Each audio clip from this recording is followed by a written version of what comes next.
अब हम गुरुदेव की वाणी में दिव्य संजीवनी मंत्र का श्रवण करेंगे और शक्तिपात दीक्षा लेंगे।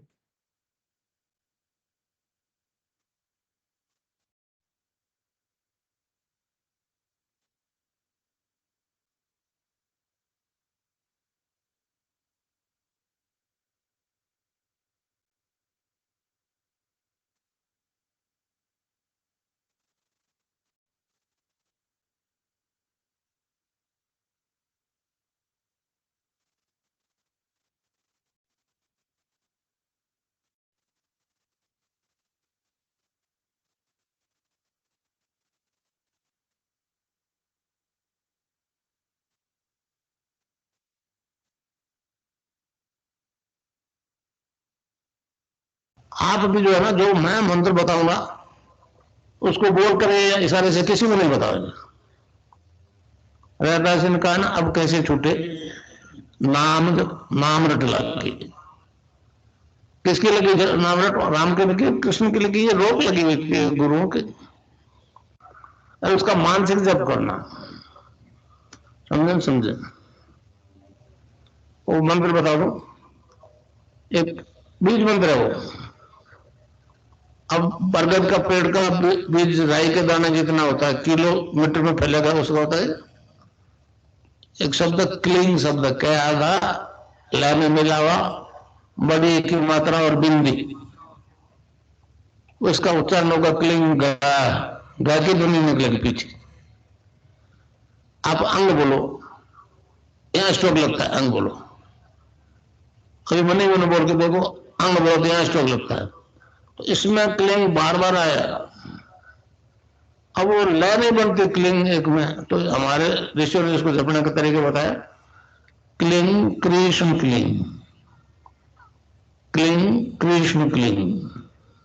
क्री लगनी चाहिए, क्रय नहीं क्री। एक ही मात्रा नहीं लगेगी तो राधा तत्व शामिल नहीं होगा, और राधा के बिना कृष्ण आधा। तो ये इसमें राधा और कृष्ण का मंत्र है। राधा तत्व सांसारिक सुख दे दी, कृष्ण मोक्ष देगा। अब मैं मंत्र बता दूं।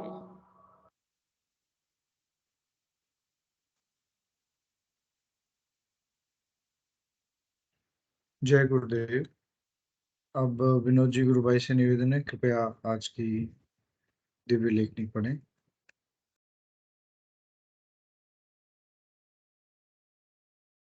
जय गुरुदेव जी, मैं स्क्रीन शेयर कर देता हूँ।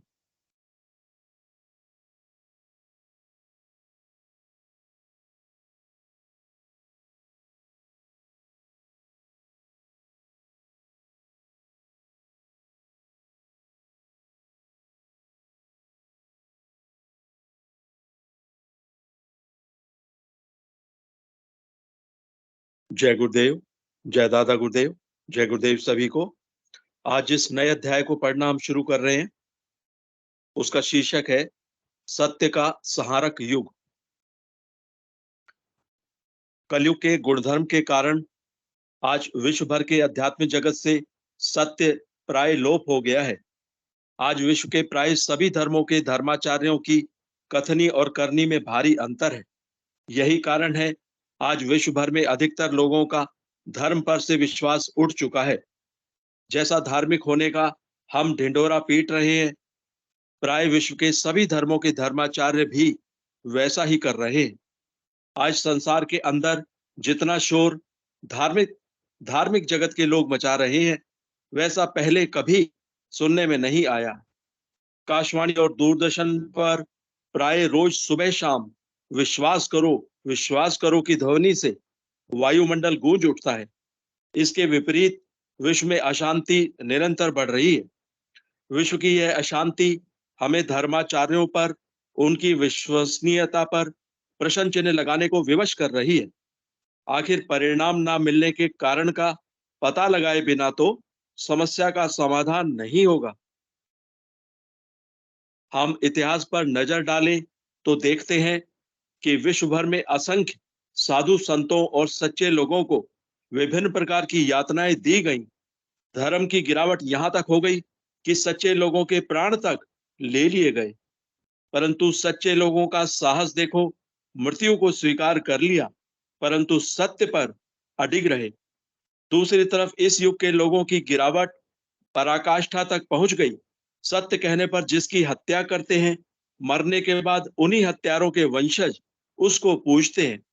महान आत्मा यीशु ने उस समय के धर्माचार्यों को कहा है, हे कपटी शास्त्रियों और फरीसियों, तुम पर हाय, तुम भविष्यवक्ताओं की कब्रें संवारते हो और धर्मियों की कब्रें बनाते हो। कलयुग के गुणधर्म का प्रभाव संपूर्ण विश्व पर प्राय एक जैसा ही पड़ा है।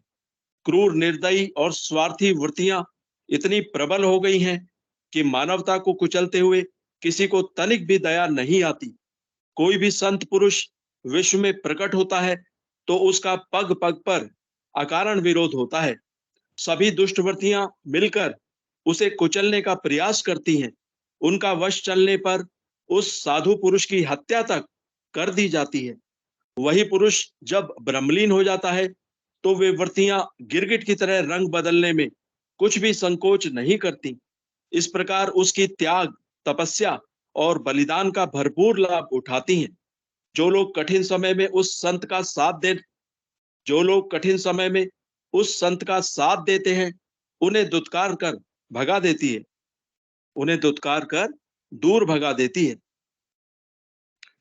इस प्रकार उस महान आत्मा के नाम से जो मिशन चलता है, उस पर पूर्ण रूप से अवसरवादी लोगों का कब्जा हो जाता है। इस प्रकार असंख्य संतों के नाम से चलने वाले मिशनों पर पूर्ण रूप से अवसरवादी लोगों का कब्जा है। मुझे कुछ दिन पूर्व ईसाई मिशन की प्रचार सामग्री की एक पुस्तक में कुछ पढ़ने को मिला। मुझे उसे पढ़कर भारी वेदना हुई।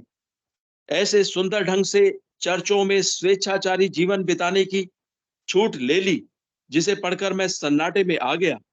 अघोषित चारवाकवाद पर पर्दा डालते हुए कहा है, परमेश्वर का परिवार पापियों से मिलकर बना है। यदि आप परमेश्वर के परिवार के लोगों में पूर्ण या लगभग पूर्ण लोग देखने की अपेक्षा करते हैं तो आपको निराश होना पड़ेगा। इसे पढ़ते ही 1 कुरिन्थियों के 5 विसर्ग 1 एवं 2 की बात अचानक याद आ गई।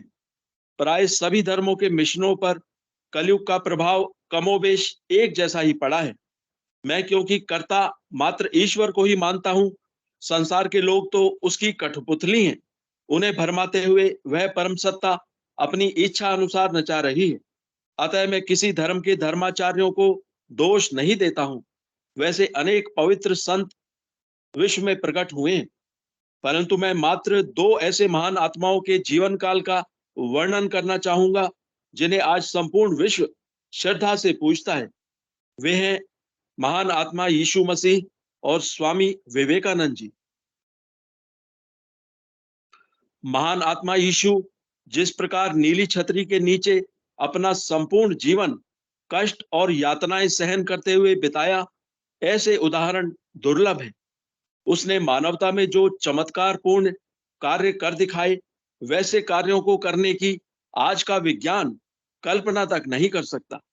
परंतु संसार के क्रूर लोगों ने जो प्रतिफल दिया, वह जग जाहिर है। उसका दोष इतना ही था कि उसने सच्ची बात कह दी कि मैं ईश्वर का पुत्र हूं। ईश्वर की आज्ञा से ही मैंने ये चमत्कारपूर्ण कार्य किए। अगर मेरी बात असत्य है तो संसार का कोई धर्मगुरु ऐसे कार्य करके दिखावे। मात्र इस दोष के कारण उस समय के धर्माचार्यों ने उस निर्दोष पवित्र आत्मा को मृत्युदंड दिलवा दिया, और आज उन्हीं धर्माचार्यों के वंशज कंठ फाड़ फाड़ कर उसे ईश्वर का पुत्र स्वीकार कर रहे हैं। क्या एक ही पाप की 2 सजा हो सकती है? ईश्वर के घर देर है और ना अंधेर। पाप का घड़ा भरने पर ही फूटता है। यीशु मसीह के उस समय के धर्माचार्यों के साथ कैसे मधुर संबंध थे, उसकी सच्ची तस्वीर बाइबल के सेंट मैथ्यू के 23 विसर्ग 13 से 39 को देखने में मिलती है। हे कपटी शास्त्रियों और फरीसियों, तुम पर हाय, तुम मनुष्यों के विरोध में स्वर्ग के राज्य का द्वार बंद करते हो, ना तो आप ही उसमें प्रवेश करते हो और ना उसमें प्रवेश करने वालों को प्रवेश करने देते हो। हे कपटी शास्त्रियों और फरीसियों, तुम पर हाय। तुम एक जन को अपने मत में लाने के लिए सारे जल और थल में फिरते हो, और वह मत में आ जाता है तो उसे अपने से दूना नारकीय बना देते हो। हे अंधे अगुआ, तुम पर हाय, जो कहते हो कि यदि कोई मंदिर की शपथ खाए तो कुछ नहीं, परंतु यदि कोई मंदिर के सोने की सौगंध खाए तो उससे बंध जाएगा। हे मूर्खों और अंधों, कौन बड़ा, सोना या वह मंदिर जिससे सोना पवित्र होता है? फिर कहते हो, यदि कोई वेदी की शपथ खाए तो कुछ नहीं, परंतु जो भेंट उस पर है, यदि कोई उसकी शपथ खाएगा तो बंध जाएगा। हे अंधों, कौन बड़ा है, भेंट या वेदी जिससे भेंट पवित्र होता है? इसलिए जो वेदी की शपथ खाता है वह उसकी और जो उस पर है उसकी भी शपथ खाता है, और जो मंदिर की शपथ खाता है वह उसकी और उसमें रहने वाले की भी शपथ खाता है, और जो स्वर्ग की शपथ खाता है वह परमेश्वर के सिंहासन की भी शपथ खाता है। हे कपटी शास्त्रियों और फरीसियों, तुम पर हाय। तुम पौदीने, सौंफ और जीरे का 10वां अंश देते हो, परंतु तुमने व्यवस्था की गंभीर बातों को, अर्थात न्याय, दया और विश्वास को छोड़ दिया है। चाहिए तो यह था कि उन्हें भी करते रहते और उन्हें भी न छोड़ते। हे हे अंधे अगुओं, तुम मच्छर को तो छानते हो और ऊंट को निगल जाते हो। हे कपटी शास्त्रियों और फरीसियों, तुम पर हाय। तुम कटोरे और थाली को ऊपर ऊपर से तो मांजते हो, परंतु वे भीतर असंयम से भरे हुए हैं। हे अंधे फरीसों, पहले कटोरे और थाली को भीतर से मांज, कि वे बाहर से भी स्वच्छ हों। हे कपटी शास्त्रियों और फरीसियों, तुम पर हाय। तुम चूना फिरी हुई कब्रों के समान हो, जो ऊपर से तो सुंदर दिखाई देती है, परंतु भीतर मुर्दों की हड्डियों और सब प्रकार की मलिनता से भरी है। इसी रीति से तुम भी ऊपर से मनुष्यों को धर्मी दिखाई देते हो, परंतु भीतर कपट और अधर्म से भरे हो। हे कपटी शास्त्रियों और फरीसियों, तुम पर हाय। तुम भविष्यवक्ताओं की कब्रें संवारते हो और धर्मियों की कब्रें बनाते हो, और कहते हो कि यदि हम अपने बाप दादों के दिनों में होते तो भविष्यवक्ताओं की हत्या में उनके साझी ना होते। इससे तो तुम अपने पर आप ही गवाही देते हो कि तुम भविष्यवक्ताओं के घातकों की संतान हो। सो तुम अपने बाप दादों के पाप का घड़ा भर दो। हे सांपों, हे करेतों के बच्चों, तुम नरक के दंड से क्यों बचोगे? इसलिए देखो, मैं तुम्हारे पास भविष्यवक्ता भेजता हूं, और तुम उनमें से कितनों को मार डालोगे और क्रूस पर चढ़ाओगे, और कितनों को अपनी सभाओं में कोड़े मारोगे, और एक नगर से दूसरे नगर में खदेड़ते फिरोगे, जिससे धर्मी हाबिल से लेकर विरिक्याह के पुत्र जकरियाह तक, जिसे तुमने मंदिर और वेदी के बीच में मार डाला था। जितने धर्मियों का लहू पृथ्वी पर बहाया गया है, वह सब तुम्हारे सिर पर पड़ेगा। मैं तुमसे सच कहता हूं कि ये सब बातें इस समय के लोगों पर आ पड़ेगी। हे यरूशलेम, हे यरूशलेम, तू जो भविष्यवक्ताओं को मार डालता है और जो तेरे पास भेजे गए उन्हें पत्थरवाह कहता है, कितनी ही बार मैंने चाहा कि जैसे मुर्गी अपने बच्चों को अपने पंखों के नीचे इकट्ठे करती है, वैसे ही मैं भी तेरे बालकों को इकट्ठे कर लूं, परंतु तुमने ना चाहा। देखो, तुम्हारा घर तुम्हारे लिए उजाड़ छोड़ा जाता है। क्योंकि मैं तुमसे कहता हूं कि अब से जब तक तुम न कहोगे कि धन्य है वह जो प्रभु के नाम से आता है, तब तक तुम मुझे फिर कभी ना देखोगे। आज बस यहीं तक। इस अध्याय का शेष भाग हम कल पढ़ेंगे। जय गुरुदेव, जय दादा गुरुदेव, जय गुरुदेव सभी को।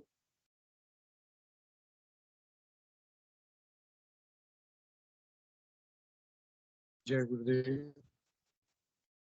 मैं आज के नमस्कार जी, कसम सबमिट करें।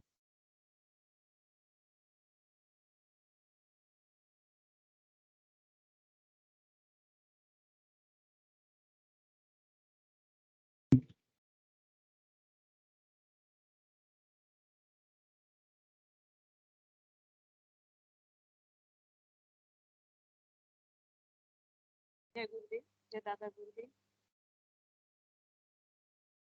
अध्यात्म विज्ञान सत्संग केंद्र जोधपुर की बैनर के लिए बात किया गया।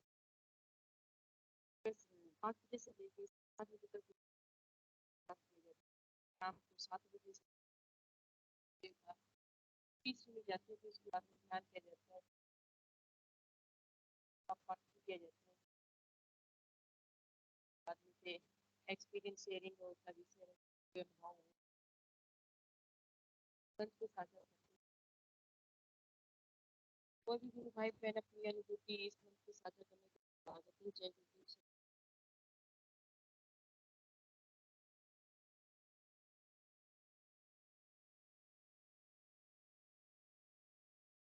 देव ने सीधी बड़ी सीधी सरल आराधना बताई है।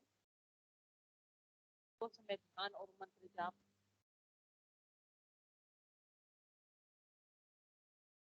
15 मिनट सुबह 15 मिनट शाम को ध्यान करना है, और जितना हो सके घर काम करते हुए जाप करना है। काउंट द क्लॉक में कहा जिससे आप निकलो उसी में परिवर्तित हो जाओगे। गीता में कहा कि गीता में भी पर का अर्थ बताया है। पर का तो त्रिगुणातीत रजोगुण से तमोगुण में, तमोगुण से सतोगुण में परिवर्तित हो जाओगे, फिर उसी में कन्वर्ट हो जाओगे। क्या हो रहा है?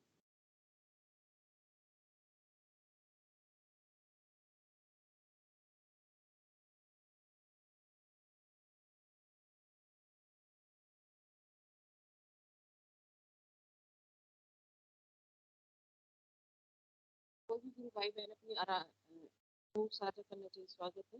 जय गुरुदेव सभी का।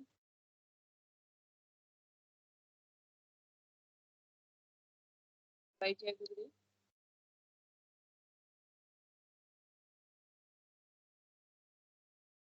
जय गुरुदेव। जय गुरुदेव।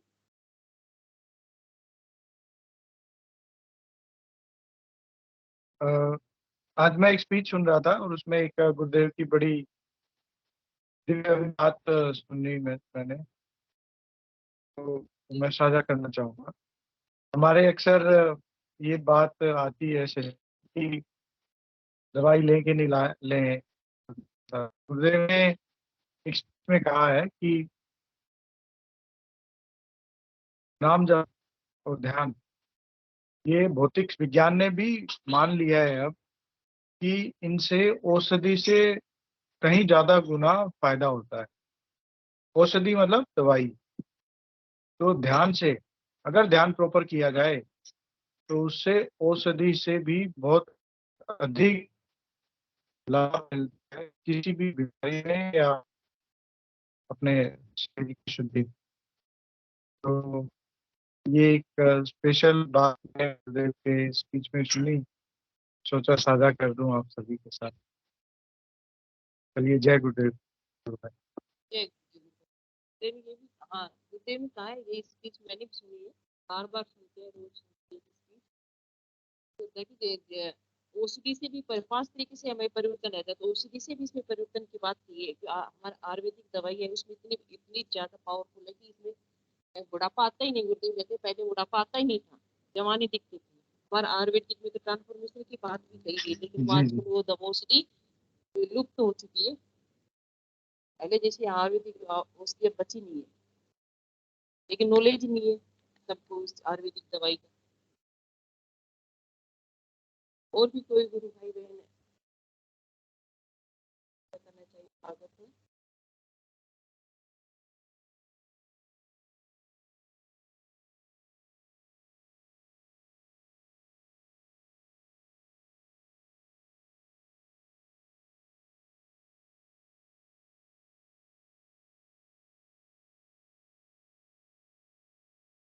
कोई नहीं यार, गुरु भाई देव की स्पीच ही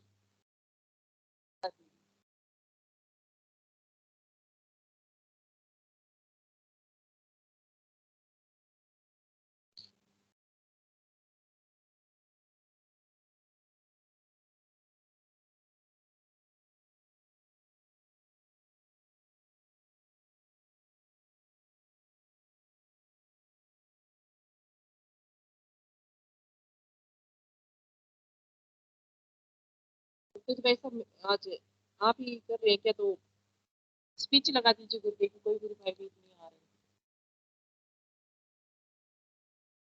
विनोद भाई साहब जय गुरुदेव। जय गुरुदेव गुरु बहन। जय जय गुरुदेव गुरु बहन। गुरु बहन, अगर कोई हैंड रेज नहीं कर रहा तो एक बहुत अच्छी अनुभूति है जो जी बहुत ही गुरुदेव। प्रासंगिक, जी, जो वर्तमान में बहुत ही प्रासंगिक भी है, बहुत ही रेलेवेंट है और बहुत ही अद्भुत है, जिससे सदगुरु की महिमा पता चलती है। बहुत ही कमाल की अनुभूति है। तो अभी कोई हैंड रेज तो कर नहीं रहा, तो मैं वही पढ़ देता हूँ। सुनाइए गुरु भाई साहब। मेरी आवाज आ रही है ना गुरु बहन? आ रही है गुरु। जी जी, मैं शुरू करता हूँ। मैं स्क्रीन शेयर कर देता हूँ।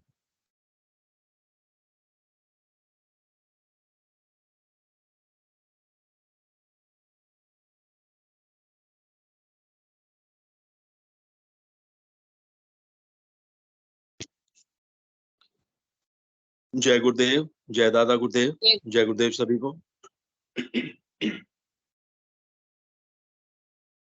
ये देवेंद्र कुमार राय जी की अनुभूति है। समर्थ गुरु की प्राप्ति। इनका पता है देवेंद्र कुमार राय, उम्र 56 वर्ष, गांव सोनहरिया, पोस्ट भुवालचक, जिला गाजीपुर, उत्तर प्रदेश। तो इन्होंने लिखा है समर्थ गुरु की प्राप्ति। ये लिखते हैं, सर्वप्रथम परम पूज्य समर्थ सदगुरुदेव श्री रामलाल जी सियाग व दादा गुरुदेव बाबा श्री गंगाईनाथ जी योगी ब्रह्मलीन के श्री चरणों में कोटि कोटि प्रणाम। मैं देवेंद्र कुमार राय, उम्र 56 वर्ष, गांव सोनहरिया, पोस्ट भुवालचक, जिला गाजीपुर, उत्तर प्रदेश का रहने वाला हूं। मेरी बचपन से ही ईश्वर प्राप्ति की तीव्र इच्छा थी। इसके लिए मैं समर्थ गुरु की तलाश करने लगा। 17 वर्ष की उम्र में मेरा विवाह भी हो गया, लेकिन ईश्वर प्राप्ति की तीव्र इच्छा के कारण मैं कई आश्रमों में जाता रहता था। सर्वप्रथम गोरखपुर गोरखनाथ जी के मंदिर गया तो वहां के महंत अवैधनाथ जी ने मुझे कहा कि आपको पूर्ण संन्यास के साथ भिक्षाटन भी करना पड़ेगा, लेकिन भिक्षा मांगने का कार्य मुझे स्वीकार नहीं था। अतः मैं वहां से अयोध्या में नृत्य गोपाल दास जी महाराज जी के आश्रम गया। उन्होंने मुझे गृहस्थ में रहते हुए साधना भजन करने के लिए कहा। मैं वहां पर साधना भजन करने के साथ साथ परिवार के पालन पोषण हेतु भवन निर्माण विभाग व जलदाय विभाग में भी नौकरी करने लगा। इस प्रकार साधन भजन करते हुए करीब 3 वर्ष बीत गए, लेकिन मुझे कोई आध्यात्मिक अनुभूति व आत्म संतुष्टि प्राप्त नहीं हुई। इसके पश्चात मैं वापस घर आ गया। कुछ वर्ष घर पर रहने के पश्चात मैं काशी में स्वामी राम नरेशाचार्य जी के आश्रम गया। वहां मुझे मंत्र दीक्षा दी तथा मेरा नामकरण भी हुआ और मुझे रामदास कहा जाने लगा। कुछ दिन आश्रम में रहने के पश्चात मुझे आश्रम की गतिविधियों की जानकारी हुई तो अनुभव किया कि आश्रम में बेवजह की राजनीति होती है और सीधे सच्चे लोगों की हमेशा उपेक्षा व अपमान होता है। तो मैं वहां भी 2-3 वर्ष रहकर पाया कि यहाँ भी कोई सच्चाई नहीं है। इसके पश्चात मैं विहंगम योग से जुड़ा। यहाँ की विधियों का भी काफी अभ्यास किया, लेकिन कोई परिणाम नहीं मिला।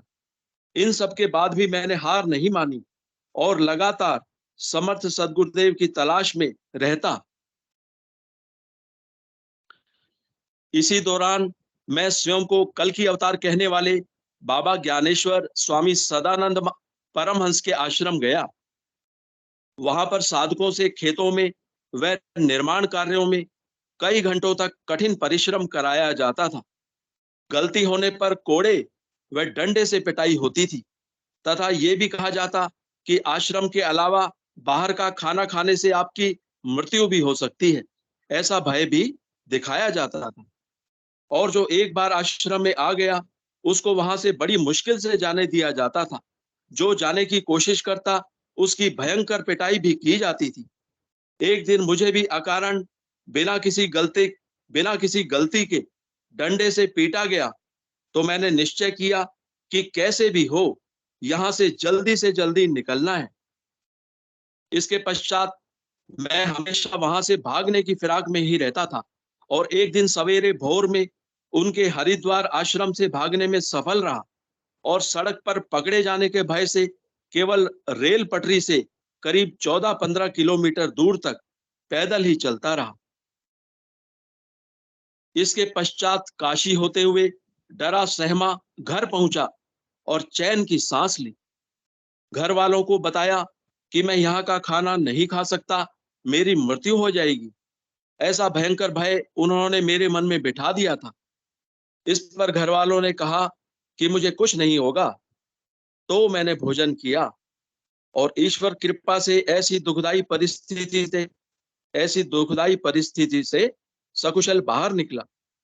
कुछ समय पश्चात पता चला कि खुद को कल्कि अवतार कहने वाले बाबा की किसी ने हत्या कर दी। यह जानकर मन में काफी निराशा हुई कि सब जगह बस भोले भाले लोगों को भगवान के नाम से लूटने का गोरख धंधा ही चल रहा है। ऐसे में कहीं भी सच्चाई की आशा करना केवल कल्पना मात्र लगने लगा। इन सब घटनाओं के बाद भी मैंने हिम्मत नहीं हारी और वापस सदगुरुदेव की तलाश में जुट गया और इस बार मैं अड़गड़ानंद जी के आश्रम पहुंचा। चूंकि मेरी उम्र भी 50 के लगभग हो गई और सिर के बाल भी सफेद हो गए, तो आश्रम वालों ने कहा कि यहाँ केवल जवान युवा लोगों को ही रहने दिया जाता है। बूढ़े लोगों का यहाँ कोई काम नहीं। बूढ़े लोग काम तो करेंगे नहीं और उनकी बीमारी, दवाई व खाने का भी बेवजह काफी खर्चा आएगा। मुझे समझते देर न लगी कि यहाँ भी मुझे कुछ नहीं मिलेगा। इसके पश्चात मैं घर पर रहकर ही भजन करता और हमेशा समर्थ गुरु की तलाश में ही रहता। अब मेरी उम्र भी करीब 56 वर्ष की हो चुकी थी और पैरों में गठिया रोग हो गया तथा चलने फिरने में भी काफी कष्ट होने लगा। अपने अतीत पर नजर डालता हूं तो देखता हूं कि मैंने 17 साल की उम्र से सदगुरुदेव की तलाश शुरू की, लेकिन अभी तक मुझे यह सौभाग्य प्राप्त नहीं हो सका और करीब 39 साल 39 ईयर्स तक इसी तरह भटकते हुए नकली गुरुओं के बहकावे और संघर्ष करते हुए बीत गए। इसी क्रम में इसी वर्ष अप्रैल मई 2016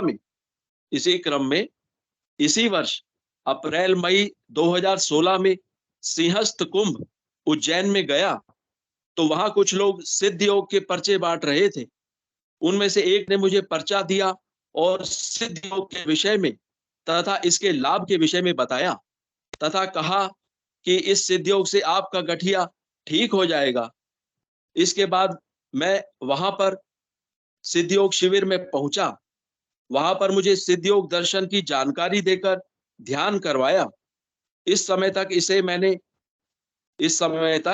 इसे मैंने सामान्य तरीके से ही लिया। इस प्रकार मैं सिद्ध योग के पर्चे व कार्ड लेकर घर पहुंचा और इस विषय में अपने चाचा को बताया। तो चाचा जी ने कहा कि एक बार कुछ दिन ध्यान करके देखो, यदि इससे तुम्हारा गठिया ठीक हो जाए तो तुम इनको ही अपना गुरु स्वीकार कर लेना। मैंने कहा कि ठीक है, मैं इसे एक बार आजमा के देखता हूं। इसके बाद करीब 15 दिन तक मैंने गुरुदेव की तस्वीर से सुबह शाम ध्यान व नाम जप किया, तो मैंने देखा कि मेरा गठिया का दर्द बिल्कुल कम हो गया और चलने फिरने में भी अब कोई समस्या नहीं रही। ये बात मैंने अपने परिवार में सबको बताई। सभी को काफी आश्चर्य और खुशी हुई।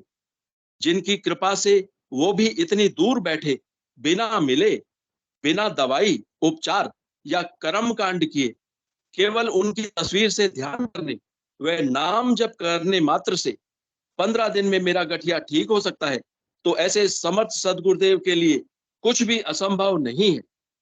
और इसके साथ ही मुझे पूर्ण विश्वास हो गया कि यही मेरे समर्थ सदगुरुदेव हैं, जिनकी मुझे जीवन भर से तलाश थी, और अब यही मुझे भवसागर से भी पार करेंगे।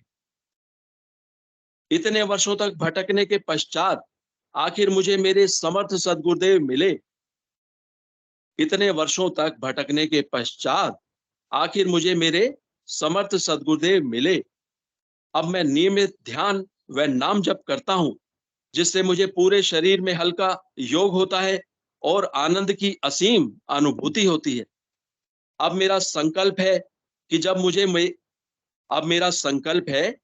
जब मुझे गुरुदेव ने ठीक कर दिया है, तो मैं आजीवन सदगुरुदेव की सेवा में रहूंगा। जीवन भर इस दर्शन का प्रचार प्रसार करूंगा। जय गुरुदेव, जय दादा गुरुदेव, जय गुरुदेव सभी को।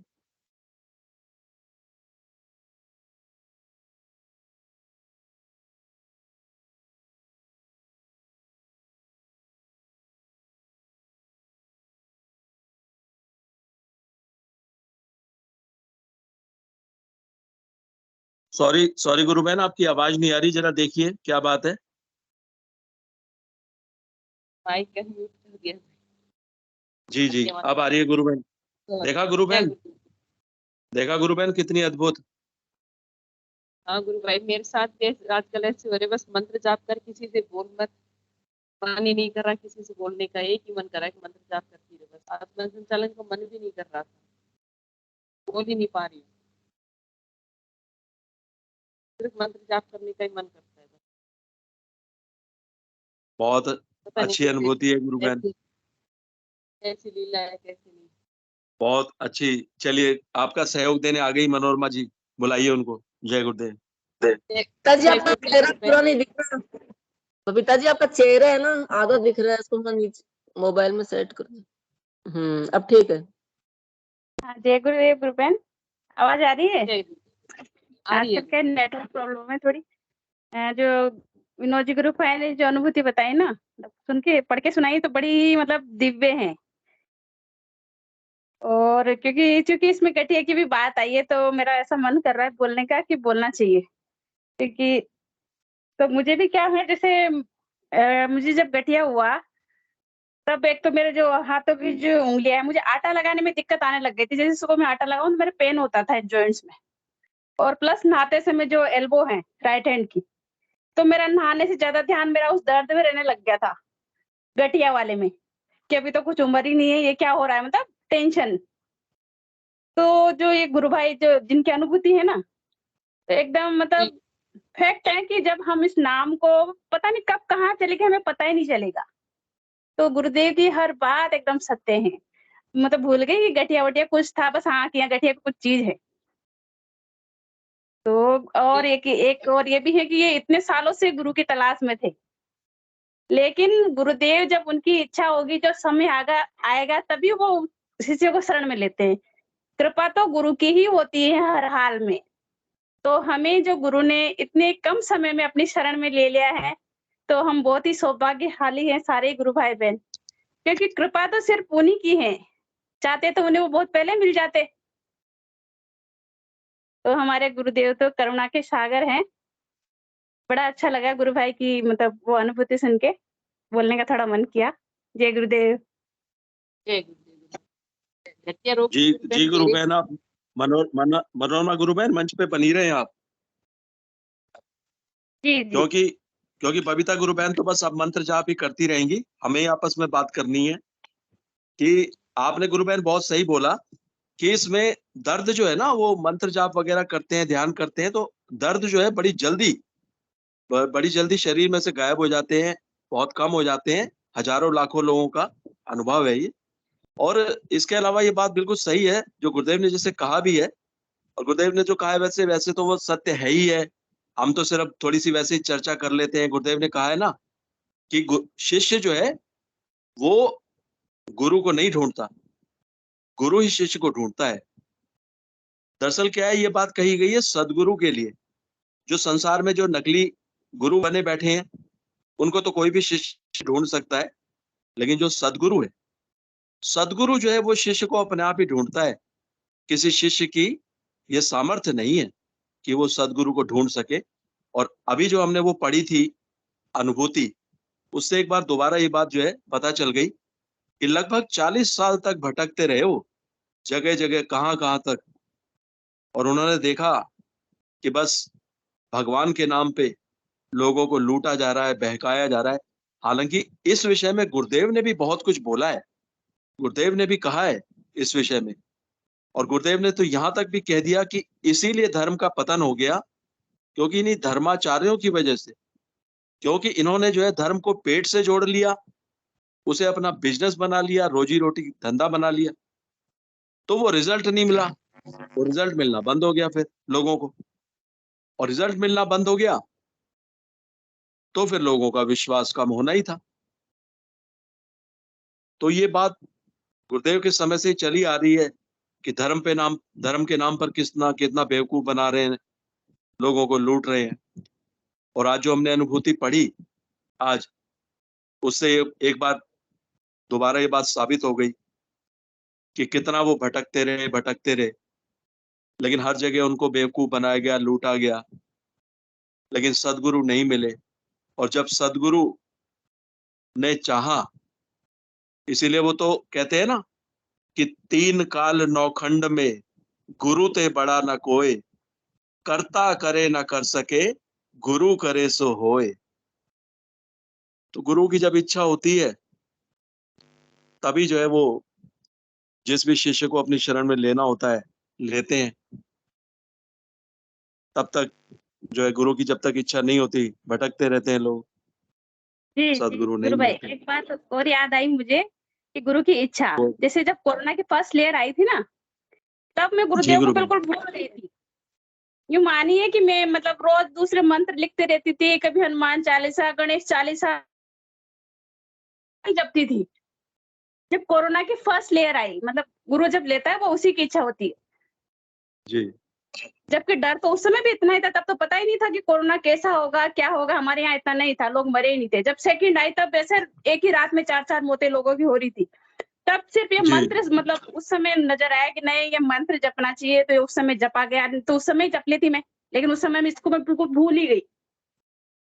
सारे कर्म कांड करती रहती थी, लेकिन ये मंत्र और ये गुरुदेव का मुझे खास याद नहीं रहा। फर्स्ट लेयर आई थी, जब जब सेकंड लेयर आई, मतलब गुरुदेव को उस समय मुझे लेना था इस बहाने से अपनी शरण में, तो उस समय मुझसे जी मंत्र जप करवाया और मैं इनकी शरण में आ गई। तो जी मतलब जी गुरु गुरुदेव भाई। की ही इच्छा है, मतलब वो किस बहाने से कैसे अपने को लेंगे।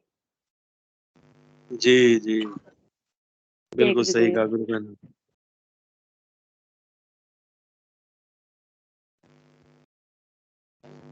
ये भाई की मेरी भी अनुभव है कि गुरुदेव जुड़ने से पहले मेरी भी घटिया बाई होती थी। जोड़ों में सूजन वगैरह दर्द रहने लगा, हाथ में ऊपर करके स्मूथ वगैरह निकालने में बहुत ज्यादा दिक्कत आती थी। पता ही नहीं चला बिना योगी क्रिया वगैरह कब हुए घटिया बाई निकल गई। बाद में बहुत सालों बाद में याद आई कि तेरे घटिया बाई थी वो कहीं कहाँ, याद ही नहीं रहा कौन सा दर्द कब गायब होगा, पता ही नहीं चला।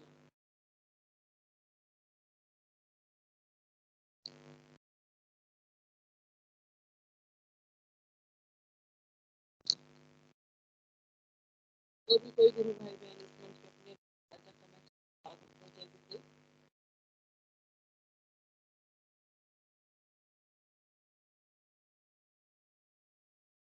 विनीत भाई साहब, मनोहर बहन, चर्चा तो आगे बढ़ रही है।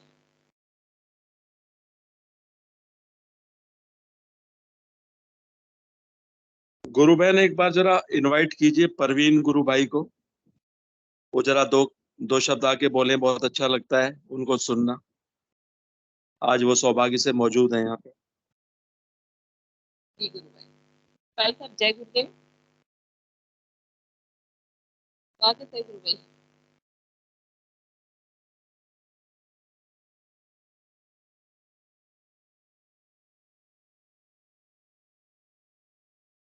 गुरुबन यदि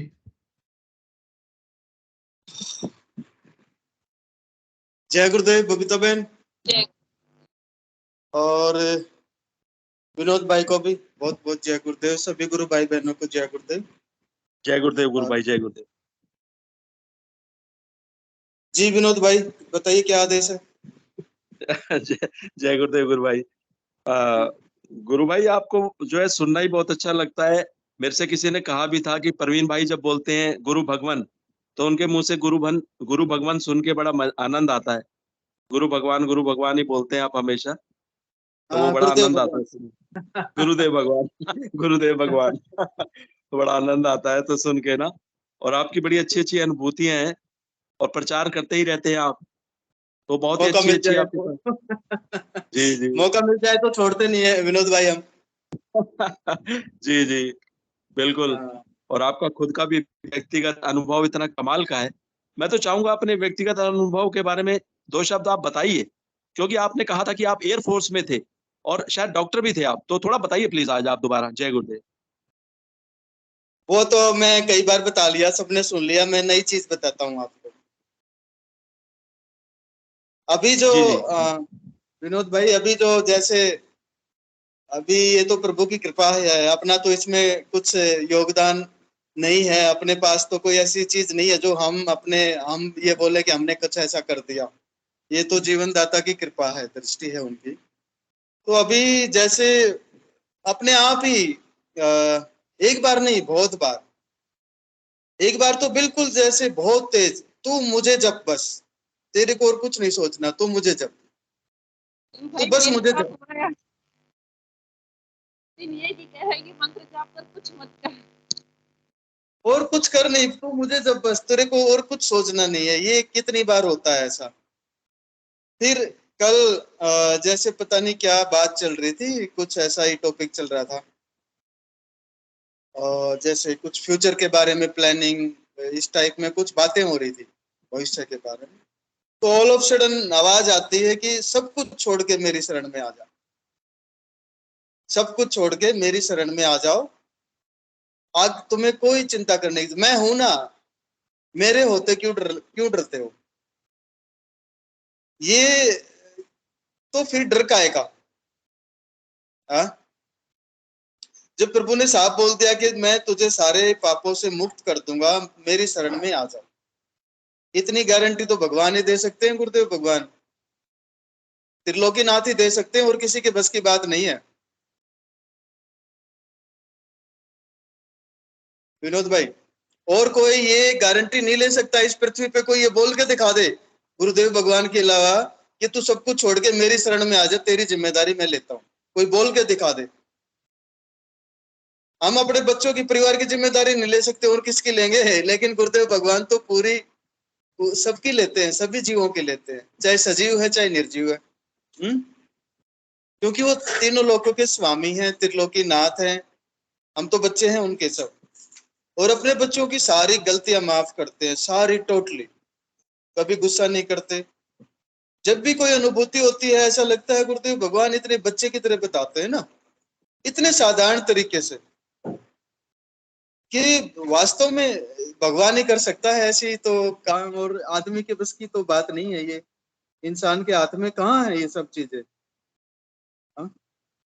भौतिक जो आज के दिन चल रही है, जो संकट पूरी दुनिया में दिख रहा है, और लोग चिंतित भी हैं पूरी दुनिया में, उनका वास्तव में एक जो रास्ता है, वो ये गुरुदेव भगवान का दर्शन ही उनको रास्ता दिखाए। आज नहीं तो कल यही आके शांति मिलेगी, यही इस दुनिया की, इस विश्व की समस्याओं का समाधान होना है। और गुरुदेव भी बोलते थे, जब एक आदमी की समस्याओं का समाधान हो गया तो सबका ही हो जाएगा। ये परिवर्तन तो ह्यूमन गुड में आना ना, ये चेंज तो ये पूरे विश्व में आ जाएगा ऐसे ही। तो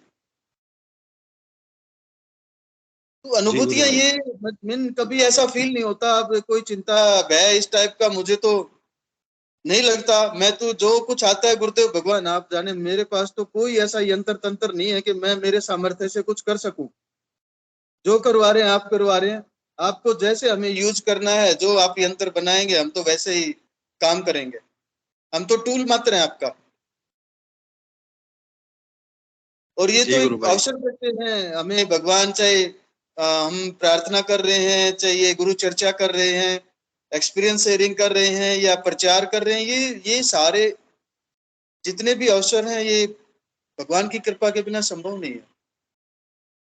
बिल्कुल। भागवत भागवत गीता में लॉर्ड कृष्णा ने साफ कहा है, मेरी इच्छा के बिना तो मेरी भक्ति भी नहीं मिलती। तो गुरुदेव ही शिष्य को ढूंढा।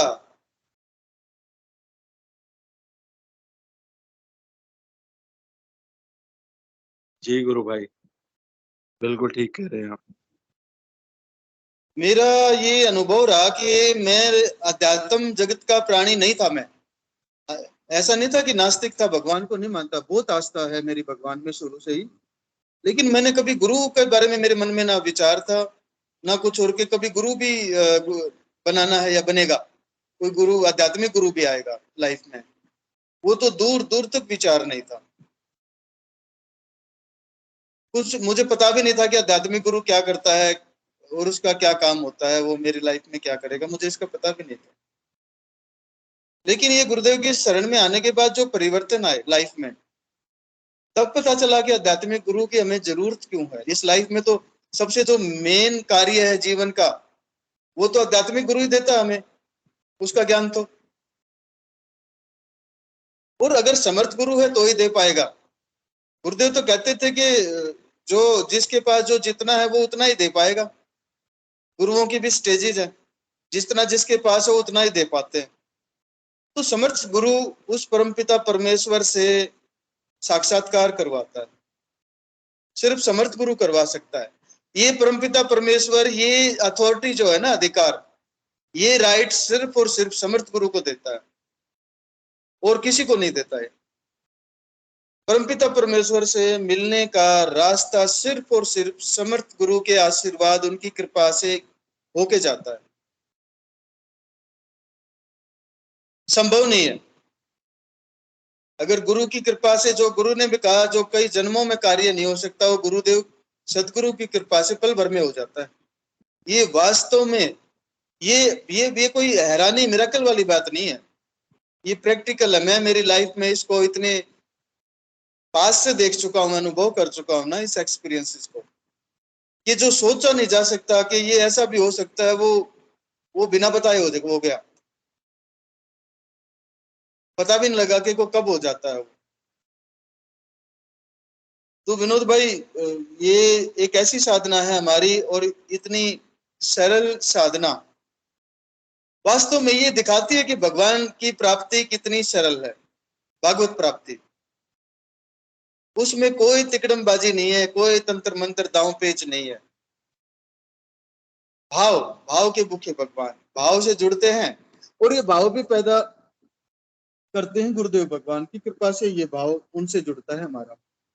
हमारा इस भौतिक देह का या बुद्धि का कोई योगदान नहीं है।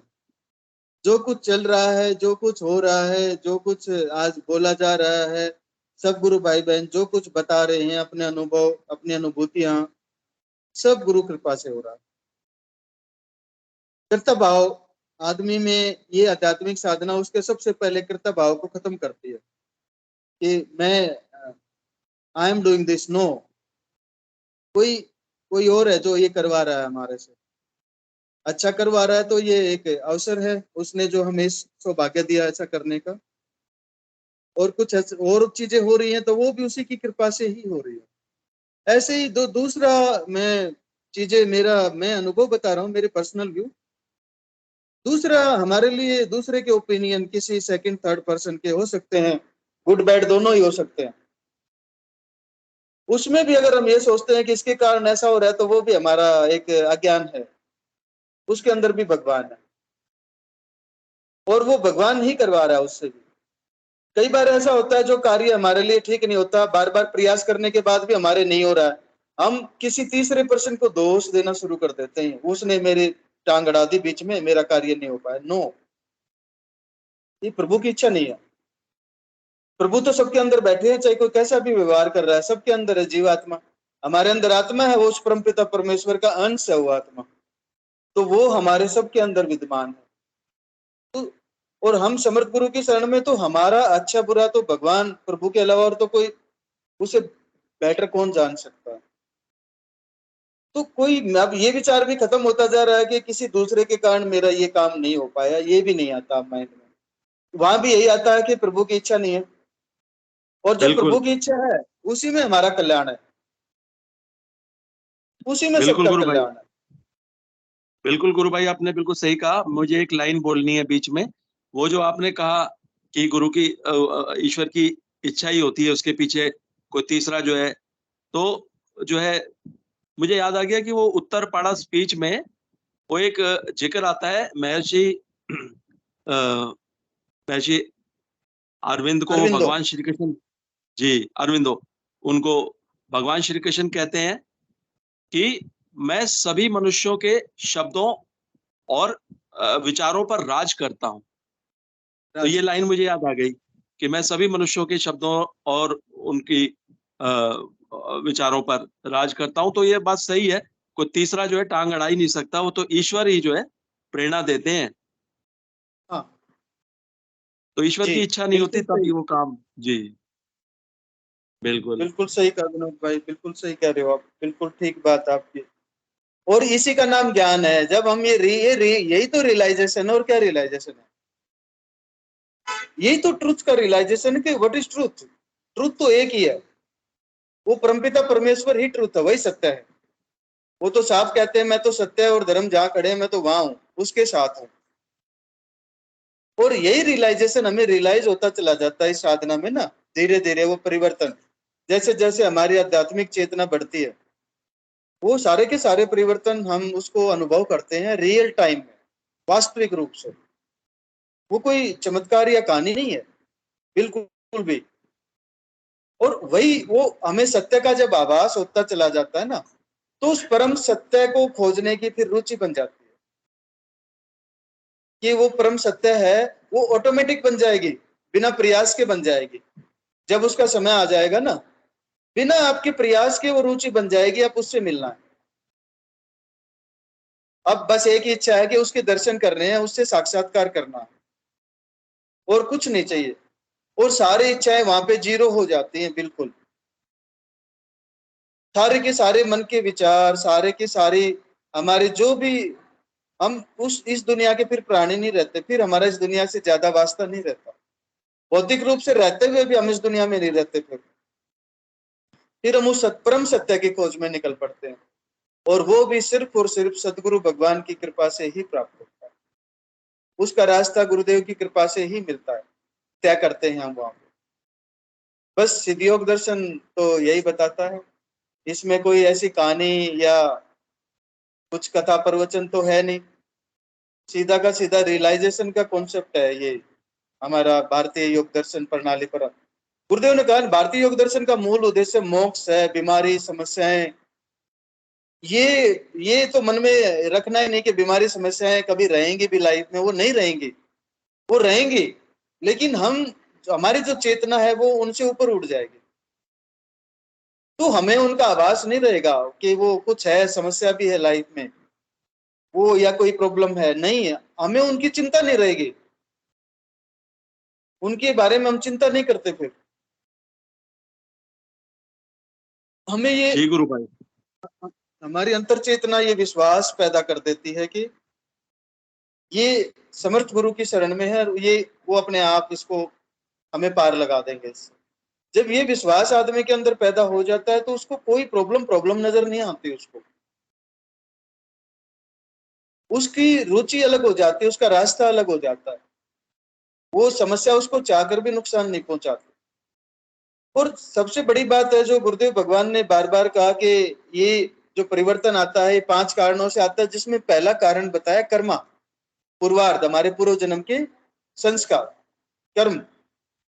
तो किसी की लाइफ में ये साधना करते बहुत सारे गुरु भाई बहन हैं, हम खुद, मेरा खुद उसका अनुभव रहा है। समस्याएं अगर बनी भी रहती है ना, तो उसमें कहीं ना कहीं हमारे कर्मों का भी योगदान है। लेकिन वो समस्याएं टेम्परेरी होती हैं,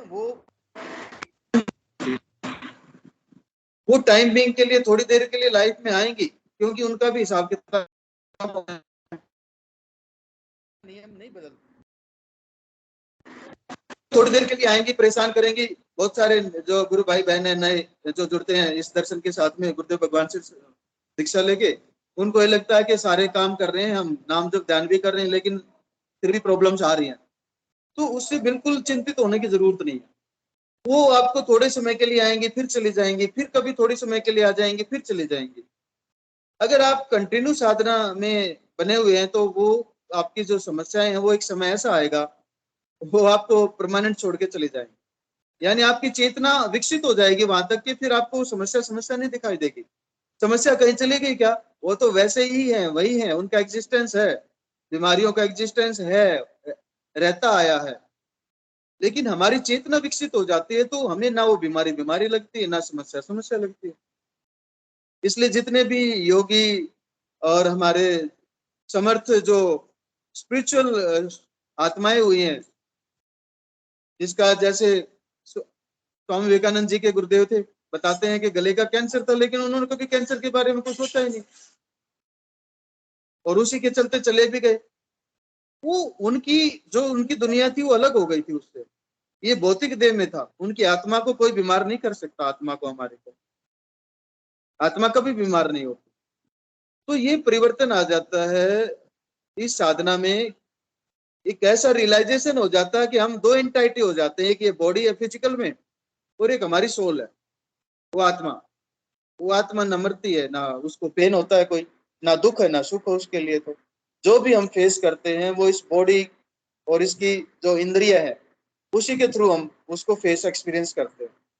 और जब हम इंद्रियातीत हो जाते हैं, उस अवस्था में पहुंच जाते हैं, तो इस बॉडी से हमारा कोई लेना देना नहीं होता। इस बॉडी में रहते हुए भी हमारी नहीं होती, फिर हमें इससे कोई ज्यादा मोह नहीं रह जाता इस शरीर से, इस दुनिया से। क्यों? हमारी जो तार है वो उस दूसरी दुनिया से जुड़ जाते हैं। जी विनोद भाई, बबीता बहन बोलिए कुछ। जय गुरु भाई। आज तो बात सुन रहे हैं। बबीता बहन बहुत आनंद में दिख रही है। आज क्या है, कोई कारण? बबीता बहन खुशी चेहरे से ना रुक रही है। रोके नहीं रोक पा रहे हो? हाँ, गुरु भाई कोई आनंद है अंदर ही अंदर। जवाब मेरे ज्यादातर कुछ न कुछ जवाब मिल गए और मन कर रहा है आज पूरे दिन से कि मंत्र जाप कर किसी की मत सुन। आज मन ही नहीं कर रहा कुछ बोलने का, भी बोल रही कुछ निकल कुछ रहा है, तेरे मंत्र जाप कर कुछ नहीं है, बस मंत्र जाप किए जा। ये सच्चाई है गुरु बहन। देखो ना, हमारे को इस दुनिया से वास्ता ही नहीं रहता, क्या चल रहा है, क्या हो रहा है, पास पड़ोस में क्या है, नो नथिंग। ये हमारा वर्ल्ड नहीं है। इसलिए वो ये विचार मन में आना खत्म हो जाते हैं, इनका एंड हो जाते हैं। अंदर से आ रहा है जैसे चीनी पानी में घुल जाता है ना, ऐसे ही मंत्र जाप में घुल जाए, ऐसे आ रहा है मन में बार बार। गुरुदेव तो बोलते हैं ना, ध्यान का अर्थ है मन की मौत हो जाना। गुरु भाई एक मजेदार बात बताऊं? भैया गुरुदेव बोलना चाहूंगी मैं। हाँ एक सेकंड, बस एक सेकंड गुरु भाई, एक मजेदार बात बता रहा हूँ।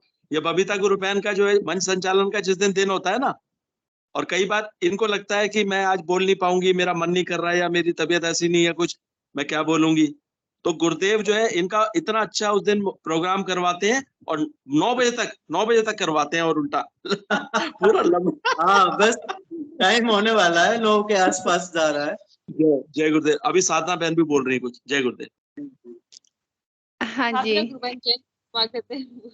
जी, जय गुरुदेव भैया। मैं प्रवीण भैया को धन्यवाद बोलूंगी कि मैंने जो एक एक वाक्य जो सुना है ना, वो मैंने एक एक वाक्य अनुभव किया है इस साधना में, और वो सारी चीजें घटित हुई हैं मेरे साथ भी, और मुझे अब कोई भी समस्या नहीं लगती।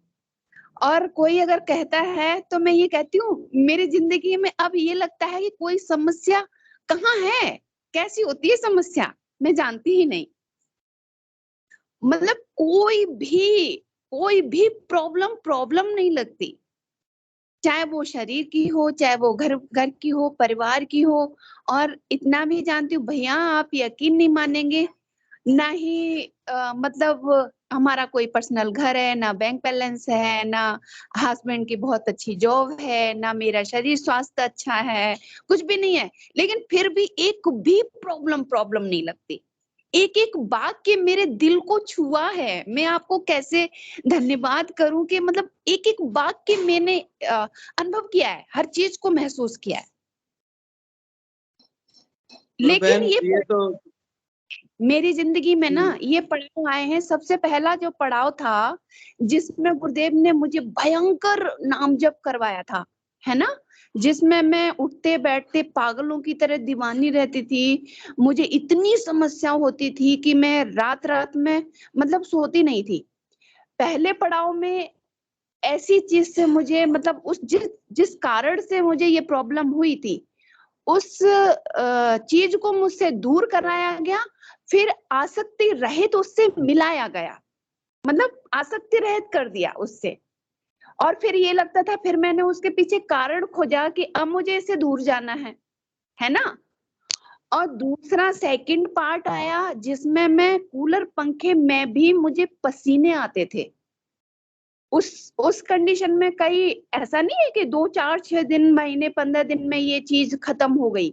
चली ये चीजें काफी लंबे समय तक चली, लेकिन उसके चलते बाद में जो गुरुदेव ने दिया ना, मैं आपको क्या बताऊं, शब्दों में बखान नहीं कर सकती। ना तो मतलब सारा मोह, लोभ, अहंकार, गुस्सा, मतलब लालच और किसी के प्रति द्वेष की भावना, जितनी भी माया की, जितनी भी हमें आकर्षित करने वाली चीजें हैं, उन सबसे दूर कर दिया।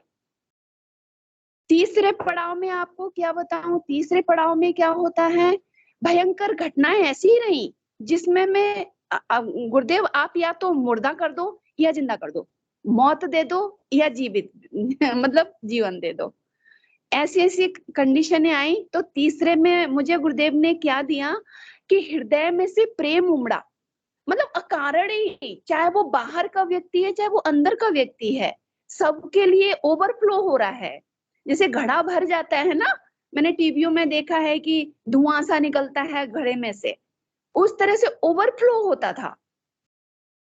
इसी तरह से चौथे पड़ाव में होता है, चौथे पड़ाव में आनंद की इतनी लहर कि जिसमें आनंद भी आ रहा है और जिसमें प्रेम भी बरस रहा है। उस प्रेम को कहाँ ले जाऊं मैं, किसको बांचूं, मतलब ये चीज। और अब ये कंडीशन हो गई है कि जिंदगी में कोई मुझसे कहे कि कोई दुख है क्या, अरे दुख नाम की चीज क्या होती है मैं जानती ही नहीं, मतलब हर कंडीशन में मस्त हूँ, मुझे कोई किसी भी तरह की। अब मुझे ये लगता है संसार में इंसान हर चीज के पीछे पीछे भागता है, रुपया, पैसा, मकान, धन दौलत, पता है अब उन पे हंसी आती है कि क्या पागलों की तरह ये इनके पीछे लगे पड़े हैं। हमें जो आनंद है, हमें जो मजा है, वो तो है ही नहीं इनके पास। तो वो चीज है। आज मतलब हर चीज, एक एक वाक्य मैंने आपका अपनी लाइफ में, इस साधना में मैंने बड़े अच्छे तरीके से रियलाइज किया है। तो यही बता रही थी मैं, बहुत बहुत अच्छा लगा मुझे आपने जो भी बोला। जय गुरुदेव भैया। गुरु बहन, बहुत सारे ऐसे हमारी लाइफ में ना, इस साधना में और इस प्लेटफॉर्म पे कई बार हमने सुना है, इस मंच पे किसी की कोई दुविधा चल रही होती है मन की, तो भी भगवान किसी के थ्रू कुछ उसका समाधान कर देते हैं, जी उसके हाँ जी। मुंह से कुछ ऐसा निकलवा देंगे। कुछ मन में चल रहा हो, बताना चाहते हो, रियलाइज किया हो, वो भी किसी के श्रीमुख से निकलवा देंगे गुरुदेव भगवान। तो ये तो और गुरुदेव बताओ, की प्रेरणा से ही सब कुछ होता है गुरु बहन।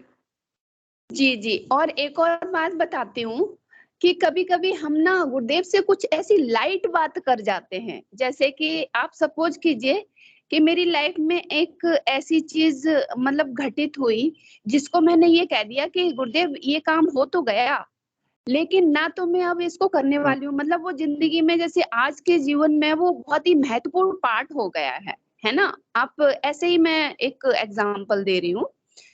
तो मैंने कहा गुरुदेव ना तो मैं करूंगी और ना ही मैं अपने घर वालों में से किसी से मतलब इस तरह का कोई आग्रह करूंगी।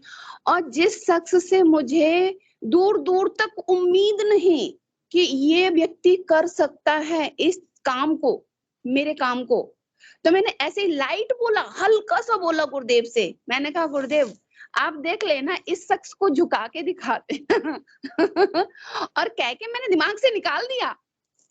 और भैया उम्मीद नहीं कर सकती, वो रिजल्ट वहां से, वो चीज, वो रिस्पॉन्स मुझे मिला कि आप सपोज कीजिए जहां जो इंसान मतलब 5% का काम नहीं कर सकता, वो 50% का करके दे रहा है। कैसे? मैंने कहा वाह गुरुदेव, मैंने तो हल्के में लिया, मैंने हल्के में कह दिया था, ऐसे ही लाइट बोल दिया था कि मैं ना उस शख्स से ही देखती हूँ, दृष्टा बन के देखती हूँ कि गुरुदेव वो करता है कि नहीं करता, आप मेरी इतनी सी बात सुन रहे हैं कि नहीं सुन रहे, कह के और छोड़ दिया। तो ये चीज देखिए गुरुदेव, तो क्या नहीं कर सकते, सब कुछ कर सकते हैं। अगर हम, मैं तो इतना जानती हूँ कि अगर कोई समस्या भी है ना, तो हमें इस बात से खुशी होती है कि वो हम उसकी नजरों के सामने तो है, वो हमें देख तो रहा है, कम से कम वो हमें देख रहा है, इस बात की इतनी खुशी रहती है कि हम दुखी भी है ना तो भी उसके आनंद में है, उसके मजे में है, हमें कोई कष्ट नहीं है। बिल्कुल गुरु बहन, बिल्कुल सच बोला, बिल्कुल आपने, तो सारे आपके अनुभव है ना, और यही गुरुजी, यही साधना का परिणाम है, यही ट्रांसफॉर्मेशन है, इसी को परिवर्तन बोलते हैं। जब परिवर्तन आता है तो आदमी के सारे जो सवाल है ना, क्वेश्चन, वो उसके खत्म हो जाते हैं, फिनिश हो जाते हैं, करेक्ट। लाइट होते चले जाते हैं, निर्मल होते चले जाते हैं हम, और इसी तरीके से हम उस ग्रेविटी से भी बाहर होते चले जाते। बॉडी जब लाइट हो जाएगी तो धरती से टिकती कहाँ है, जब लाइट हो जाती है तो कोई चीज हल्की है तो धरती से वो तो उछलती घूमती है ना, कोई भी चीज हो जो हल्की है। तो ये बॉडी भी हमारी है ना, निर्मल होती चली जाती है, भाव से भी और भौतिक रूप से भी हम, यानी अंदर का जो हमारे दोष हैं और जो भी है समस्याएं कह लीजिए या और भी कुछ, उनसे हम ऊपर उठते चले जाते हैं, और वो भी सकारात्मक रूप से, वास्तविक रूप से। वास्तविक परिवर्तन है, ट्रांसफॉर्मेशन इसी का नाम है। और ये ट्रांसफॉर्मेशन होते होते होते होते एक दिन उस श्री परमपिता परमेश्वर के सामने जाके खड़े हो जाते हैं, वो समय भी आएगा। तो कि और देखिए भैया कि कोई मांग ही नहीं रहती, कोई डिमांड ही नहीं रहती, कोई भी नहीं, किसी भी तरह की नहीं, चाहे शरीर को तो इसको जीर्ण छीण कर दे, मतलब जर्जर कर दे, फिर भी कोई तकलीफ नहीं। बहुत बड़ी बात कह दी गुरु बहन, बहुत बड़ा परिवर्तन है ये। साधारण आदमी नहीं बोल सकता ऐसे सब, असाधारण आदमी बोल सकता है। असाधारण आदमी उस परमपिता परमेश्वर के आदेश से ही बोलता है। साधारण से असाधारण हम परमपिता परमेश्वर की इच्छा से ही बनते हैं। जी, बहुत मतलब बड़ा ये परिवर्तन है गुरु बहन। कितना बोलूं मैं, कितना बोलूं कि कुछ भी नहीं है, कुछ भी नहीं है उसके अलावा, बस तू ही तू है, हर जगह हाँ तू है।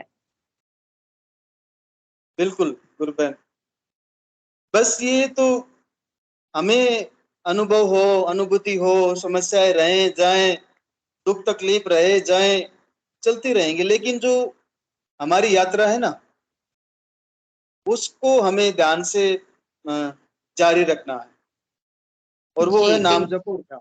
वो नाम जप और ध्यान, उस यात्रा को नहीं रुकने देना। यही है अब तक का 12-13 साल का जो अनुभव गुरुदेव भगवान की शरण में आने के बाद ना, जीवन दाता की शरण में आने के बाद यही अनुभव है कि ये यात्रा, हमारी जो ड्यूटी लगाई है गुरुदेव भगवान ने नाम जप और ध्यान की, ये इसमें कोई भी हमारे व्यवधान ना आए। हम प्रयास करके भी चाहे करना पड़े ये सब, वैसे तो ये अपने आप हो जाता है समय के साथ, वो ऐसा हो जाता है कि आप करना ही करेंगे, आप इसको नहीं छोड़ पाते। लेकिन शुरू शुरू में हो सकता है प्रयास भी करना पड़े, तो करना चाहिए। बाकी सारी चीजें छूट जाएंगी, आपकी लाइफ से निकल जाएंगे, जो हमारे लिए ठीक नहीं है वो अपने आप छोड़ जाएंगे हम। जी गुरु एक किसी गुरु भाई ने हाथ हैंड रेज किया है, गुरु बहन। गोकुल गुरु भाई ने हैंड रेज किया है। हाँ स्वागत है गुरु गोकुल भाई। गुरु भाई। जय गुरुदेव। शायद आपसे ही कोई कुछ जय गुरु। गुरु। जय गुरुदेव। जय गुरुदेव सभी को। जय गुरुदेव गुरु भाई। मैं ये कह रहा था, अभी संडे की एक बात है छोटी सी। जैसे गुरुदेव भगवान ने कहा ना कि इस साधना से तीनों ताप शांत होते हैं, आदि दैहिक, आदि भौतिक और आदि देविक। इसी के ऊपर एक है कि मैं अपने बड़े भाई के यहाँ पे गया था घर पे, वो भी यहीं पे रहते हैं, तो उनके घर पे गया था। भाई साहब तो है नहीं अभी, उनके 2 बच्चे हैं। बड़े वाले बच्चे से बातचीत कर रहा था मैं, छोटे वाला भी वहीं बैठा हुआ था। छोटे वाला भी मतलब 25 एक साल का होगा और बड़े वाला 28-30 साल का है। तो उससे बातचीत कर रहा था तो वो बोला, अंकल जी मेरा जो है कमर में दर्द बहुत हो रहा था, तो मैं गुरुदेव का नाम जप कर रहा हूँ और मेरा कमर दर्द अभी बिल्कुल ठीक हो गया है। मेरे को बहुत असहनीय दर्द हो रहा था। तो मैंने कहा कोई बात नहीं बेटा, ये तो बहुत छोटी बात है दर्द ठीक होना तो, लेकिन आप बस लगे रहिए, दर्द के लिए मत करिए, लगे रहिए, सब कुछ हो जाएगा इसमें। तो छोटे वाले भाई को, उसी के छोटे भाई को क्या कुछ बाहरी बाधा, उसी के घर में से ही कुछ है बाधा। उन्होंने घर बनाए लिया था किसी मोमेडियन से, वो भी शायद इसीलिए बेच के चला गया था, उस घर में कोई बाधा है तो उसको, उसके बदन में आ गई वो। उसको भी मैंने बता रखा है, उसके छोटे भाई को भी, कि भाई नाम जाप करा कर, तेरी सब समस्या जो भी है सब ठीक हो जाएगी, और तुम कहीं धागा होगा के चक्कर में इधर उधर मत भटको। तो परमात्मा देख रहा है, उसको सब पता है कहाँ क्या है इसमें, वो अपने आप ठीक हो जाएगी। और मैंने फोटो वोटो सब उनके घर में कमरे में इधर उधर लगवा दिए। और वो नाम जप थोड़ा बहुत करता है, लेकिन हो नहीं पाता है उससे नाम जप। जितना भी करता है वो तो उसका फल तो परमात्मा दे ही रहा है। तो वो हम बात कर रहे थे और उसके वो आत्मा उसके शरीर में एकदम आके बोलने लग गई, मैं इसको नाम जप नहीं करने दूंगा, मैं इसको नाम जप नहीं करने दूंगा। जोर जोर से बोलने लगा, मेरी तब आंखें फाड़ गई। तो मैं बड़ा नॉर्मली उससे बात करने लग गया, जैसे हम आपस में बात करते हैं इस तरीके से। मैंने कहा भाई तू कौन है जो नाम जप नहीं करने देगा? तो इसको नाम जप नहीं करने देगा, ये तो छोड़, तू अपना देख तेरा क्या होगा, तो अपना सोच। मैंने कहा इसका तो तू बाल विवाह का नहीं कर सकता, इस चीज की मैं गारंटी लेता हूँ। और इसकी तो क्या, इससे जितने भी जुड़े इसके परिवार में, तू किसी का भी बाल बांका नहीं कर सकता। मैं बैठा हूँ और गारंटी, और तेरे को चैलेंज देता हूँ, अगर तू कुछ कर सकता है तो करके दिखा दे। अरे पागल, मैंने कहा ये परम सत्ता से जुड़ा हुआ आदमी है, इसका तू क्या रोक सकता है? इसको कुछ नहीं रोक सकता तू। तू नाम जप करना क्या, वो जिस दिन चाहेगा कि इसका नाम जप करवाना है तो नाम की झड़ी लग जाएगी, इसको क्या जप न करेगा? तू अपना देख। मैंने कहा तेरा क्या होगा? तो उसने क्या जवाब दिया गुरु बहन, बोले इतने गुरुजी ने मुझे झाड़ू से मारा है, मुझे झाड़ू से मारा है गुरुजी ने मुझे बोला झाड़ू से पिटाई करी मेरी। मैंने कहा पागल बच्चे, ये तो झाड़ू से पिटाई करी है, तेरे को समझाया है सिर्फ। तेरे को पता नहीं उनके हाथ में क्या है, 2 धारी तलवार है, उससे जो टच होता है ना वो कट जाता है तुरंत। अभी तो तेरे को समझाया है, अभी समझ जा, नहीं तो फिर आगे देख ले क्या होगा। उनके पास अग्निकुंड भी है, गंगानाथ जी महाराज अग्निकुंड में डाल के तेरे को भून देंगे पूरा। बहुत खतरनाक सजा देते हैं। मैंने कहा बहुत खतरनाक बाबा जी है। वो परम सत्ता है, तीनों लोकों का स्वामी, तू कौन सी दुनिया में रहता है, तेरे को पता नहीं अभी तक? फिर वो बड़ा एकदम आंखें फाड़ के शांत हो गया, फिर बोला क्या मुझे मोक्ष मिल सकता है? मैंने कहा इस बात की गारंटी मैं लेता हूँ, तुझे मोक्ष 100% मिलेगा, लेकिन ऐसे नहीं मिलेगा। जितनी भी तूने आज तक गलतियां करी है, सभी गलतियों के लिए परमात्मा से क्षमा मांग, और अच्छे दिल से क्षमा मांग, और उनसे परमात्मा से प्रॉमिस करके मैंने आज तक जो भी दुख दिया है मैं अब इसके बाद में दुख नहीं दूंगा, और अब मैं आपकी शरण में आ गया हूँ, प्रभु आप मेरा कष्ट काटो। अवश्य तेरे कष्ट कटेंगे और तेरे को मुक्ति भी मिलेगी। लेकिन तू अगर सोचता है कि मैं किसी का कुछ कर लूं, तो यहाँ से तो तेरे को जाना ही पड़ेगा। तेरा जितना जोर लगाना लगा ले। मैंने कहा तू कुछ नहीं कर सकता, ये मैं तेरे को चैलेंज देता हूँ, और तेरा क्या होगा आगे तू देखता रह। अभी अभी तो खाली झाड़ू से पिटाई हुई है तेरी, आगे आगे देख क्या क्या होता है तेरा। तो उसने 3 बार मेरे से रिक्वेस्ट करी कि मेरी मुक्ति हो सकती है। मैंने कहा 100% होगी। बोला मैं तेरी बात मान के इसको छोड़ता हूँ और आज से ही मैं नाम जाप करूंगा। मैंने तू नाम जाप कर, और गारंटी मेरी है मुक्ति तेरी 100% होगी। पर पूरी श्रद्धा से जब तक कोई विश्वास करके नाम जाप करेगा नहीं और उनसे माफी नहीं मांगेगा तो मुक्ति नहीं होगी। माफी मांग उनसे, इस बच्चे को तो छोड़ दे, इससे तो मैं तेरे से कुछ कहता ही नहीं कि तू इसको छोड़े कि मत छोड़े, लेकिन तू अपना देख तेरा क्या होगा। तो उसने माफी मांग करके बोला मैं अभी जा रहा हूँ और आज से मैं इसको परेशान नहीं करूंगा और मैं नाम जाप करूंगा। मैंने कहा तो तेरा कल्याण होगा, जाप। वो चला गया बात करके। ऐसा ऐसा परमात्मा की कृपा होती है। तीन बहुत बड़ी कृपा, बहुत आनंद आया मुझे वो सुन करके, मेरे को झाड़ू से पिटाई हो रही थी। मैंने कहा बहुत अच्छी बात है। पंकज भाई साहब जय गुरुदेव, कुछ कहना चाह रहे हैं? जय गुरुदेव गुरु भाई। जी जी, भाई साहब की बात सुन के बड़ा रोमांच आ रहा था और अच्छा लग रहा था। मैं निवेदन भी करूंगा कि इस तरह के हम अनुभव सेशन के शुरू में साझा करें तो बहुत अच्छा एक चर्चा का विषय भी बन सकता है। तो एक थोड़ा सा मेरा निवेदन था कि जैसे इस तरह की स्थिति में हमें किसी को कोई वरदान या कोई आशीर्वाद या कोई इस तरह का हमें देने से बचना चाहिए, क्योंकि ये सब गुरु का ही है। मोक्ष कोई खिलौना नहीं है, गुरु के पास जाते पकड़ा देगा। दूसरा, गुरुदेव कहते हैं कि मुक्ति के लिए तो आपकी कुंडलिनी जागृत होके सहस्रार में पहुंचेगी तभी मिलेगा वो कोई, मतलब। और तीसरा, गुरुदेव कहते हैं भी बाकी योनियां भोग के लिए आती है, सिर्फ मनुष्य योनि में ही मनुष्य अपनी पूर्णता को प्राप्त कर सकती है। आप अपनी पूर्णता को प्राप्त कर सकते हैं। जिसके पास मनुष्य शरीर ही नहीं है उसको, मतलब मोक्ष वगैरह ये सब चीजें हम एक बार, चलो कोई बात नहीं, अपन कह सकते हैं, पर गुरु इनमें भाई कोई ऐसा है, ज्यादा सच्चाई नहीं होती। परमात्मा सच्चाई क्या है, नहीं अगर होती। उसके कष्ट तो काट ही सकता है, उसको शांति प्रदान तो कर ही सकता है। हाँ, ताकि वो ठीक है, वो तो इसलिए मैं आपकी बात सही है गुरु भाई। और मैं गुरु भाई वैसे नहीं कह रहा, विषय मैं तो एक जनरल आपके लिए नहीं कह रहा हूँ, जनरल बात एक कर रहे हैं अपन कि हमें कभी कभी हम थोड़ा सा आवेश में आके या हम भावुक होके भी बहुत लोगों को कह देते हैं कि तू ध्यान कर मेरे गुरुदेव का, तेरा ये मतलब जो भी है, मतलब बड़ी बात बोल देते हैं हम कि तेरे, मान लो किसी के बच्चा पैदा नहीं हो रहा है तो उसको बोल देते हैं तेरे पुत्र हो जाएगा, पक्का हो जाएगा, गुरुदेव का ध्यान कर, या कोई इस तरह का आशीर्वाद या इस तरह का हम भावुक होके कर देते हैं, जबकि हमें हमारा खुद का भी नहीं पता कहाँ चल रहे हैं, वो भी गुरुदेव ही जानते हैं। नहीं, चलिए। नहीं, विश्वास वाली चीज होती है ना, तो उसमें क्या है, परमात्मा तो कुछ भी कर सकता है। राम अवतार ने, राम ने अपनी कितनी पीढ़ियों को तारा है, जो पिछले पूर्वज उनके जो भटक रहे थे उनकी योनियों में कितना तारा है। तो हमारा परमात्मा तो वही है ना, तो कोई नीचे थोड़ी है। ब्रह्मा विष्णु महेश सब कुछ तो उसके अंदर, वो नहीं, तो ये बात चाहे तो। सत्य है गुरु भाई, नहीं ये बात सत्य है कि भूत को भी गुरुदेव चाहे तो मोक्ष दे सकते हैं, कोई इसमें दो राय नहीं कह रहा हूँ गुरु भाई मैं तो गुरु सिर्फ भाई इतना हो कह रहा हूँ सकता कि अपने है ये भी जी। हो सकता है कि गुरु भाई जो योनि में भटक रहा है उससे मुक्ति दिला के मनुष्य योनि मिल जाए। उस मंत्र जाप का इतना प्रभाव होता है, फिर वो मंत्र जाप करके वो अपने मुक्ति पा सकता है। कुछ भी हो सकता है, ये तो उसको तो एक मार्गदर्शन के लिए ही बोला गया है।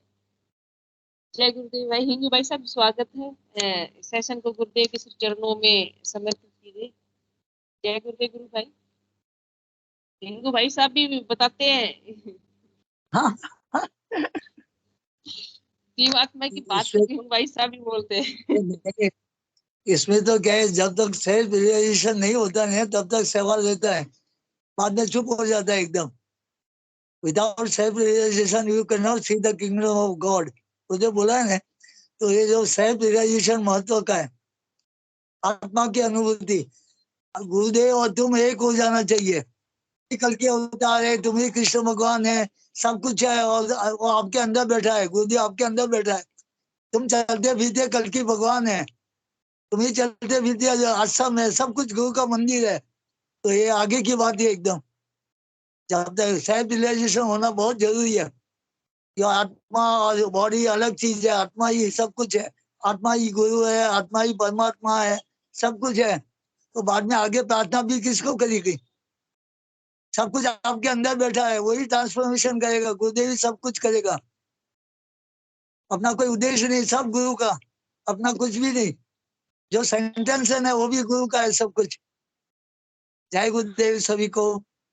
गुरुदेव की दिव्य चेतना सभी में हो, जगत व्यापी हो और जगत के कल्याण के लिए हो। जय गुरुदेव सभी को, बहुत बहुत जय गुरुदेव। बोलो कल की अवतार की जय हो। जय हो। जय हो, जय हो, जय हो, जय हो।